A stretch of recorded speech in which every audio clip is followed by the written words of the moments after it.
नमस्कार, आप देख रहे हैं A1 टीवी और मैं हूं विक्रम सिंह राजपुरोहित। आपके लिए लेकर आया हूं एक खास कार्यक्रम A1 टीवी का लो आया चुनाव। लो आया चुनाव में हम राजस्थान के चुनाव में जो छोटी से छोटी हलचल हो रही है या जो बड़ी अपडेट्स है उन पर हम चर्चा करेंगे, विश्लेषण करेंगे, मंथन करेंगे और आप तक पहुंचाएंगे राजस्थान के चुनावी माहौल का सार। तो इसी कड़ी में लो आया चुनाव में आज हम बात करेंगे उन्हीं जो बात कल अटकी थी लिस्टों पर, उसी बात को हम आगे बढ़ाएंगे। लेकिन आज हमारे साथ मेहमान होंगे कांग्रेस से जुड़े, सत्तासीन पार्टी से जुड़े भरत मेघवाल हमारे साथ है, प्रवक्ता कांग्रेस से। आपका बहुत बहुत स्वागत है भरत जी।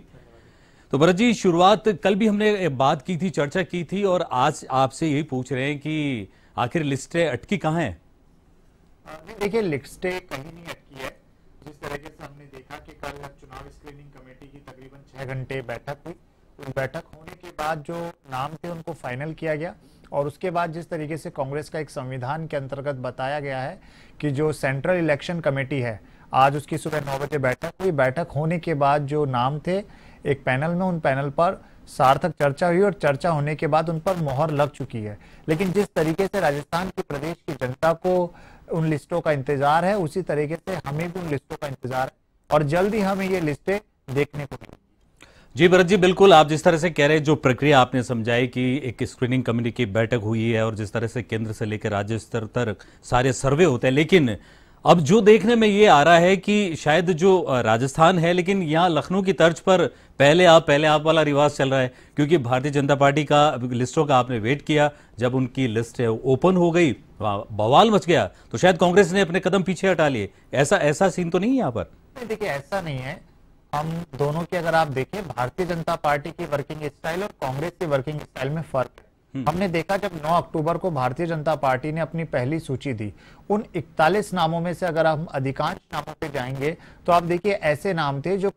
भारतीय जनता पार्टी से बगावत करके निर्दलीय जिन्होंने चुनाव लड़ा 2018 में। और वहीं जो 7 सांसद इन्होंने उतारे, उनमें से 5 सांसद ऐसे हैं जो खुद के गृह जिला से उनको जो टिकट मिली है और बाकी जो 2 सांसद है, चाहे उनमें एक दिया कुमारी हैं और दूसरे हैं सांसद किरोड़ी लाल जी। आप देखिए, उन दोनों को अगर छोड़ दिया जाए तो बाकी जो सीटें हैं उन पे विरोध आपको देखने को मिलेगा और आज तक वहां विरोध हो रहा है। स्थानीय कार्यकर्ताओं द्वारा लगातार विरोध के सुर हमें देखने को मिल रहे हैं। चाहे सांचौर में देवजी पटेल को आप ले लीजिए, इसके अलावा हम तिजारा में मामन यादव जी और बालकनाथ जी का विरोध कर रहे हैं, इसके अलावा किशनगढ़ में जो चौधरी जी हैं वो निर्दलीय ताल ठोक रहे हैं। तो ये परिणाम कब आपको देखने को मिलते हैं? जब आप किसी प्रदेश के स्थानीय नेतृत्व की अवहेलना करते हैं और साथ ही साथ जो ग्राउंड रिपोर्ट होती है, उस ग्राउंड रिपोर्ट को सोचे समझे बगैर जब आप उम्मीदवारों की घोषणा करते हैं, तब आपको इस तरह के परिणाम देखने को मिलते हैं। उसके बाद आपने आनन फानन में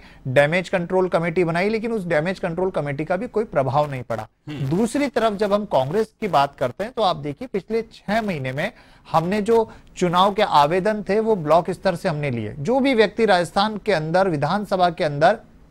जो क्षेत्र की विधानसभा होती है उसमें चुनाव लड़ने का इच्छुक था, उसने अपने आवेदन दिया। उसके कई राउंड से वो गुजरा, चाहे शहर प्रभारियों के माध्यम से, शहर अध्यक्ष के माध्यम से, अलग अलग जो प्रभारी जिले में लगाए गए थे, विधानसभा वाइज लगाए गए थे, वहां उन्होंने अपना इंटरव्यू दिया। इसके अतिरिक्त माननीय मुख्यमंत्री जी ने, प्रभारी जी ने और अन्य लोगों ने जो सर्वे कराए थे, उस सर्वे के आधार पर ग्राउंड से रिपोर्ट मांगी गई और जब इन सब का सार मिलकर एक पैनल तैयार किया गया चुनाव स्क्रीनिंग कमेटी द्वारा और उसके बाद हमारा जो स्क्रीनिंग कमेटी के अंदर जो नाम डिसाइड हुए, उन नामों को डिसाइड करने के बाद उस पर भी एक सार्थक चर्चा की गई। आपने देखा जहां प्रदेश से मुख्यमंत्री जी थे, प्रदेश अध्यक्ष जी थे, सचिन पायलट जो सदस्य है उसके वो थे, विधानसभा अध्यक्ष सीपी जोशी जी भी उसमें थे और सह प्रभारी और प्रभारी थे। जब इस तरह की एक सार्थक चर्चा होती है तो देखिए समय लगता है लिस्ट को आने में, क्योंकि हमें ये पता है कि जो नाम राजस्थान की जनता के विधायक के तौर पर हम लेकर आएंगे वो नाम ऐसे नाम होंगे जिन नामों से जनता भी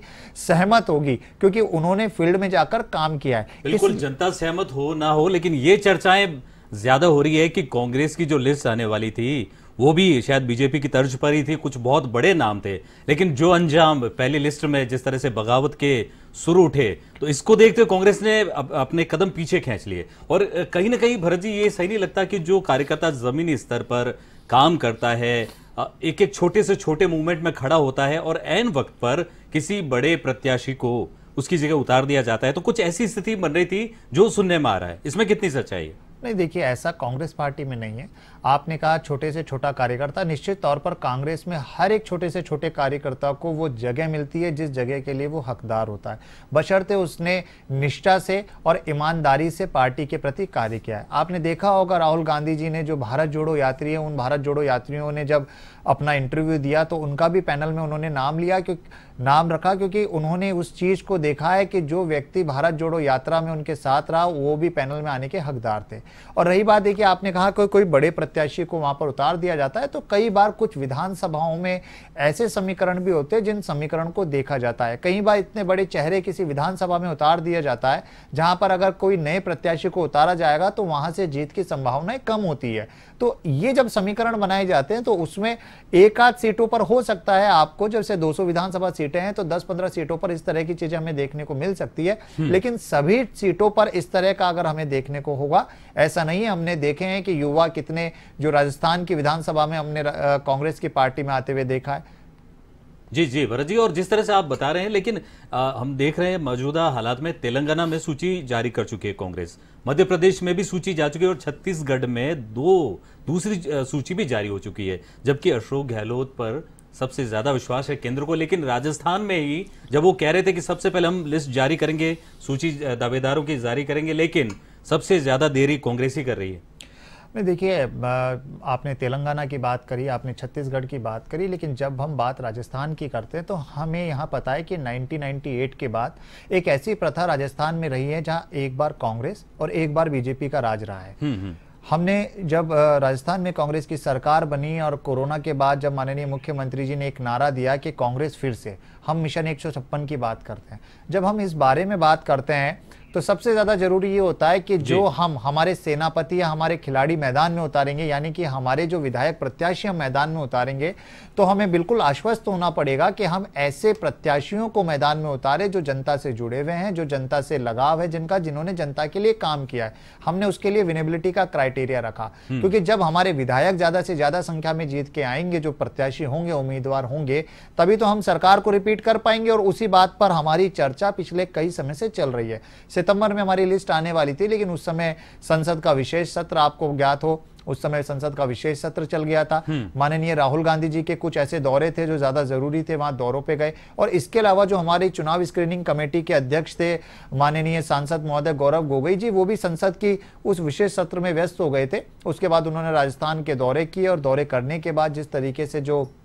सर्वे के आधार पर और जो चीजें उनके पास कलेक्ट हुई, उनको कंपाइल किया गया, उनका स्क्रूटनी की गई, उसको करने के बाद हमने अब हमारी लिस्ट फाइनल कर ली है। जी जी जी भरत जी, बिल्कुल। और आपने जो बताई प्रक्रिया, वो प्रक्रिया बिल्कुल चल रही है। और आज उम्मीद थी, आज यानी बुधवार को उम्मीद थी कि शाम तक सूची आ सकती है, कई बड़े नाम फाइनल हो चुके हैं, लेकिन ऐसा लग रहा है कि ये सूची भी बड़े नेताओं के दौरे के बाद आएगी। नामों की चर्चा हुई तो वहां राहुल गांधी ने सवाल खड़े कर लिए कि ये नाम रिपीट कैसे हो रहे हैं, इनको आपने कैसे ले लिया, तो इतना असमंजस की स्थिति कैसे बन गई? देखिए, इसकी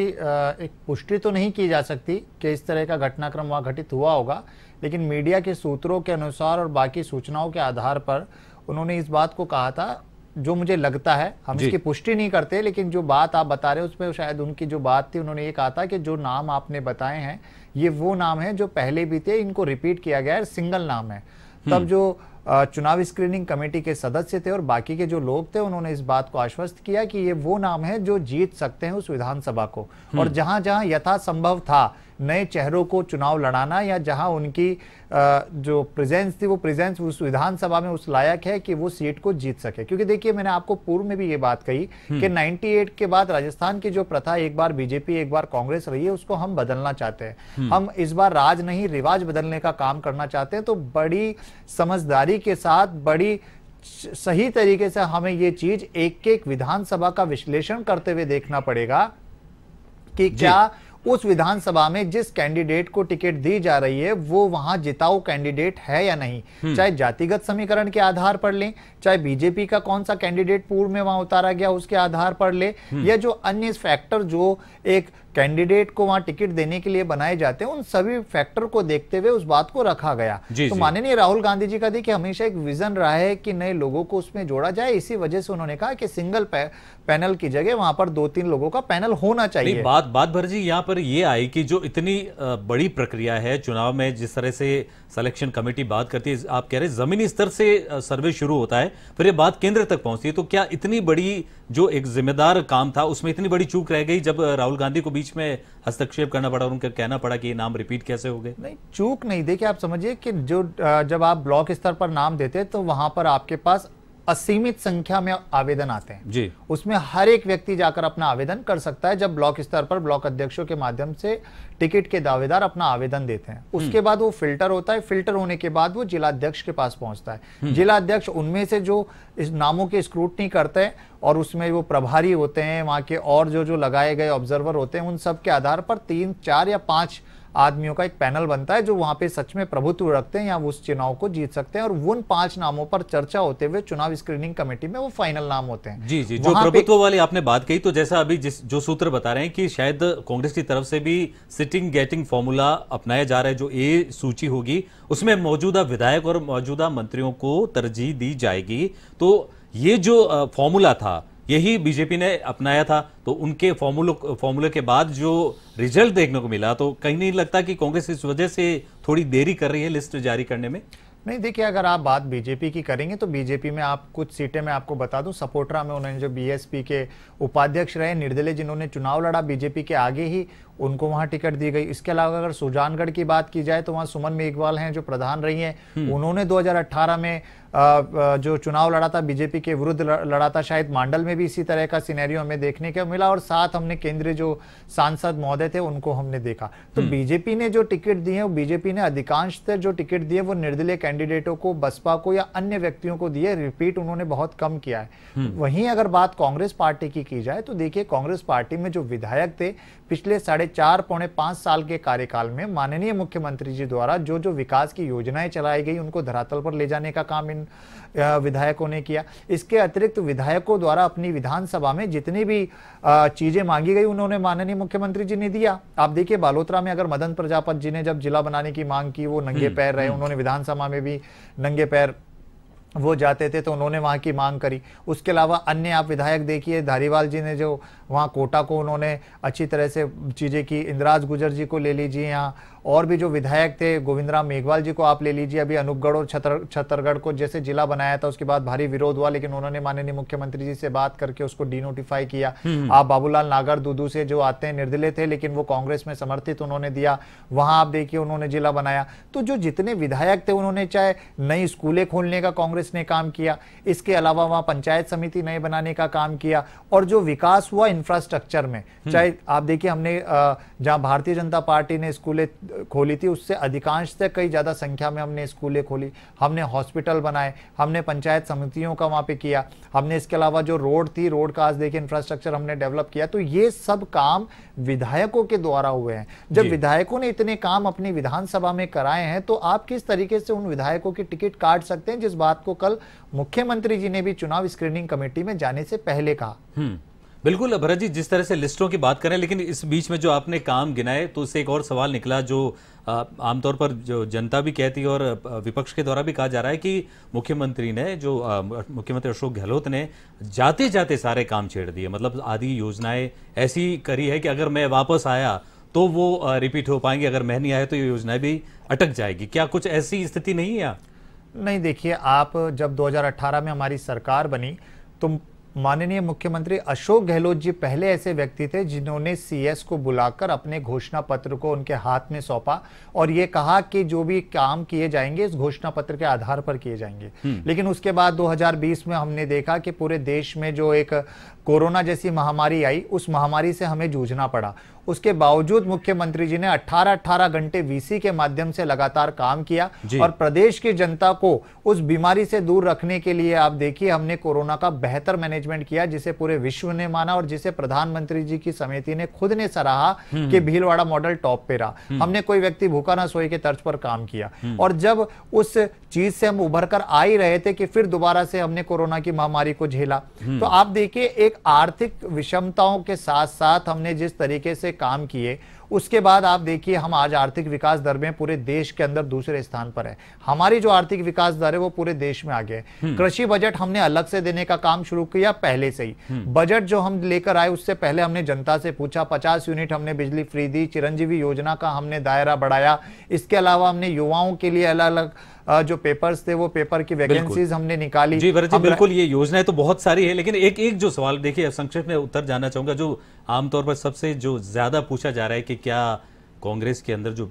अंदरूनी लड़ाई चल रही थी, जो हम पायलट साहब और अशोक गहलोत साहब के बीच की, तो क्या वो सारा मामला सुलझ चुका है? क्या वो तो कोई रीजन नहीं है लिस्ट आउट नहीं करने में, लिस्ट जारी नहीं करने में? देखिए ऐसी कोई राजनीतिक पार्टी नहीं है जहां विचारधारा तो समान रहती है लेकिन महत्वाकांक्षा की लड़ाई नहीं होती। जी। निश्चित तौर पर कहीं ना कहीं किसी न किसी नेता के मध्य में महत्वाकांक्षाएं होती है, लेकिन जो एक कांग्रेस पार्टी का अंदरूनी कोई मामला था उसे हमने एक परिवार के नाते आपस में बैठकर सुलझा लिया है, कुल मिलाकर सुलझा लिया। पिछले 1.5-2 साल से आपने देखा होगा, चाहे पायलट साहब है चाहे अशोक गहलोत जी मुख्यमंत्री जी हैं, उनके बयानों को आप देखिए किसी तरह का हमारे में विरोधाभास नहीं था। हमारा जो मेन मकसद था कि राजस्थान में कांग्रेस की सरकार को पुनः लाया जाए, ताकि जो योजनाएं जन कल्याणकारी कांग्रेस की सरकार ने चलाई है उस योजनाओं को निरंतर रूप से हम जनता तक ले जाकर उनको सहायता प्रदान करते रहे। तो हमारे में इस तरह की कोई गुटबाजी नहीं है। बिल्कुल आपका पूरा मकसद ये है और आपकी इच्छा ये है कि रिवाज बदला जाए, लेकिन विपक्ष चाहता है कि राज बदला जाए। लेकिन कुल मिलाकर अब स्थिति ऐसी बन चुकी है कि जिस तरह पहले कांग्रेस की नजर बीजेपी की लिस्ट पर थी, वो लिस्ट जारी हुई थी, अब बीजेपी की नजर कांग्रेस की लिस्ट पर है जो वो जारी नहीं कर रही है, और इन दोनों पर आम आदमी पार्टी और दूसरे दलों की नजर है। तो कुल मिलाकर कुछ दिनों तक ये नजरों का खेल यूं ही चलता रहेगा और हम राजस्थान की राजनीति की छोटी से छोटी बातें, बड़ी से बड़ी खबरें आप तक यूं ही पहुंचाते रहेंगे लगातार। तो लो आया चुनाव में आज की इस कड़ी में फिलहाल इतना ही, लेकिन कल एक नए मुद्दे के साथ, एक नई बात के साथ आपसे फिर मिलेंगे। फिलहाल के लिए दीजिए इजाजत।